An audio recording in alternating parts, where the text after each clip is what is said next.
we have an interesting guest ahead for you. Ezzeldeen Masri is his name, and he is the senior director of the OneVoice Movement in the Midwest. And the OneVoice Movement seeks to create a better situation between the Israelis and Palestinians. This is an effort at conflict resolution. And Masri has some interesting ideas that we're going to talk about in this interview. So first, Ez, thank you so much for joining us. Thank you. Thank you. Thank you very much for having me. So you have an incredible history. You actually spent a considerable amount of time in Gaza. You were born in Gaza, correct?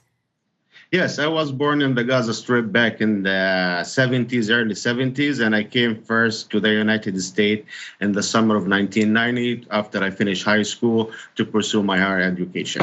And then you eventually went back to Gaza, and then in 2015 came back to the United States. I'm sharing that with the audience because the work that you're trying to do, the mission that you're on right now, is something that seems to be very close to you, something that you've experienced yourself. And so let's talk about it. What inspired you to be part of this movement, OneVoice, and what is the movement? How do you guys seek to find solutions to the conflict between the Israelis and Palestinians? Great. So what got me to be involved in this movement is the fact that I am Palestinian. I was born in the Gaza Strip in the early 1970s to a mother who was a Palestinian refugee from Safed and a father from Gaza. And I grew up under the Israeli military occupation back in Gaza. And when I was in high school, the Palestinian uprising erupted, and I was part of it, an activist resisting the occupation in all peaceful means. And back then, I just had finished high school, and I came to the United States to study, and I specialized in Northeastern Illinois University in political science, and I finished a master's in conflict resolution. And then I decided that I want to go back to the Gaza Strip. That was in 2003 to be part of the state building in Palestine. When I went back to Palestine, it was the second uprising, and it was totally different than the first one. This one was armed conflict between the Palestinian security forces and the Palestinian resistance, Hamas, the PLO, and the Israeli army. So it was very violent, and I seen things around me turning violent in Gaza. Back then, I was working for the American International School in Gaza as a social study teacher, and I heard about OneVoice. I was interested about the work they do, and they contact me, and I decided that I want to join this organization that works in order to prepare the ground for peace between the Israelis and the Palestinians. So I established OneVoice Palestine in the Gaza Strip back in the fall of 2006. And the mandate was to explain to the Palestinian people that peace and coexistence with Israel is possible through negotiations leading to the end of the occupation and arriving at a negotiated two-state solution. So my work in Gaza centered around the notion of town hall meetings, introduction sessions, and speaking directly to the Palestinian people about the vision of ending the conflict through negotiation leading to a two-state solution that involved town hall meetings, introduction session, and also establishing the training program, the leadership development program, in which we worked on organizing and recruiting Palestinian youth and training them to be young leaders in their communities. So you really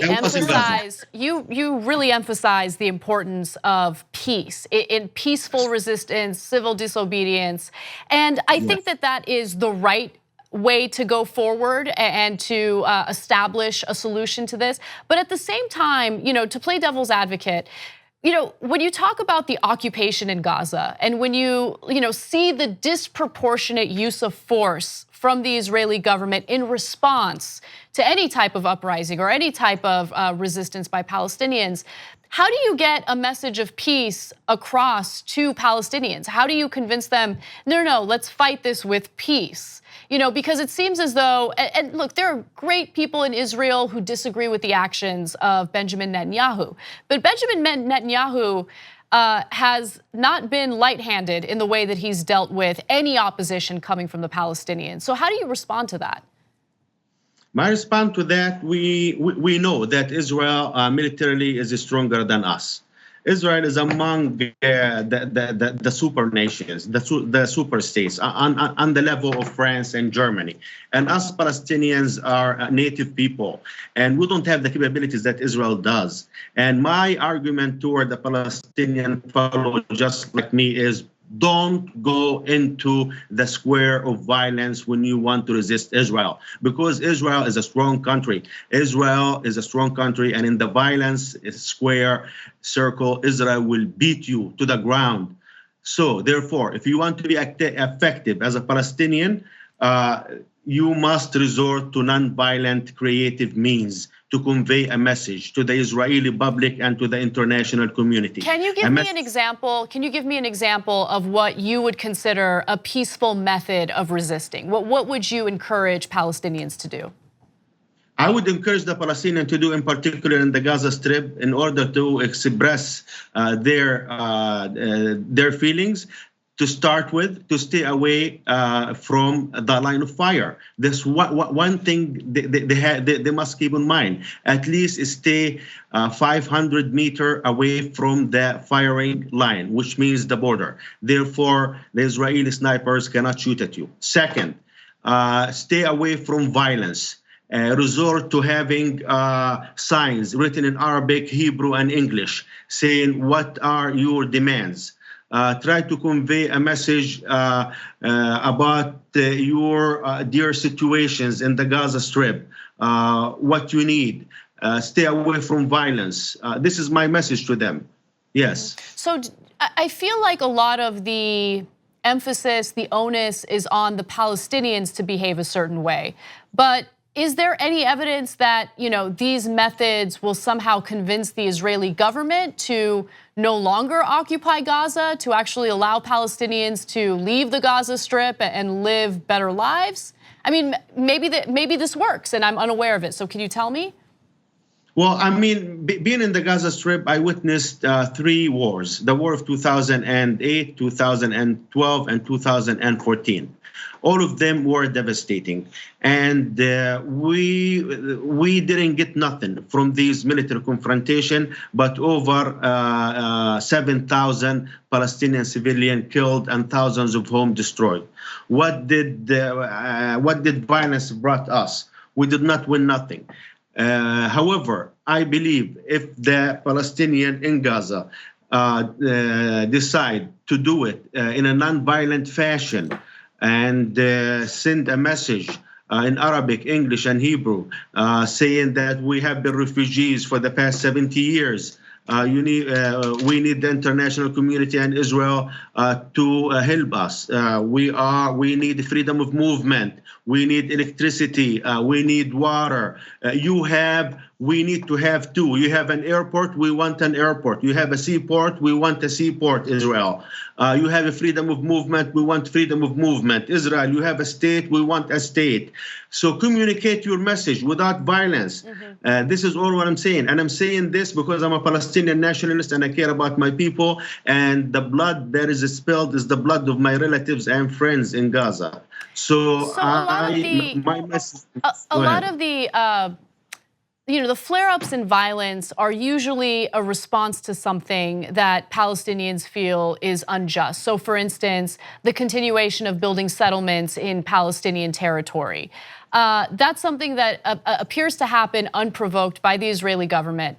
And so is there a way, how do you remedy that situation and then also urge Palestinians to respond in a 100% peaceful way following, those settlements being built? Settlements being built is bad because it's taken our land designated for the future Palestinian state.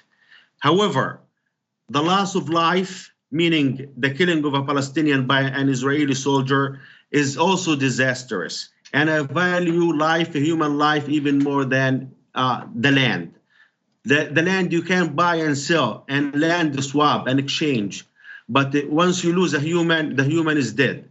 So my message is yes, Palestinians in the West Bank also can confront the Israeli settlement enterprise in the West Bank in a non-violent way, and that has been happening in the West Bank. And I worked in the West Bank through OneVoice Movement also, and over there we target areas, especially in Area C, that is around Israeli settlements, and we go with our activists in there and we plant olive trees in order to protect this land from being confiscated by the Israeli government, because there is a Turkish Ottoman law that says that if the land is not tilted, then the government can't take it. And Israel, under its military rule, has been employing that tactic, taking lands that is uncultivated. So our activists in Ezzeldeen, Palestine, go and plant trees, olive trees around these areas to protect it from being confiscated. And this is one way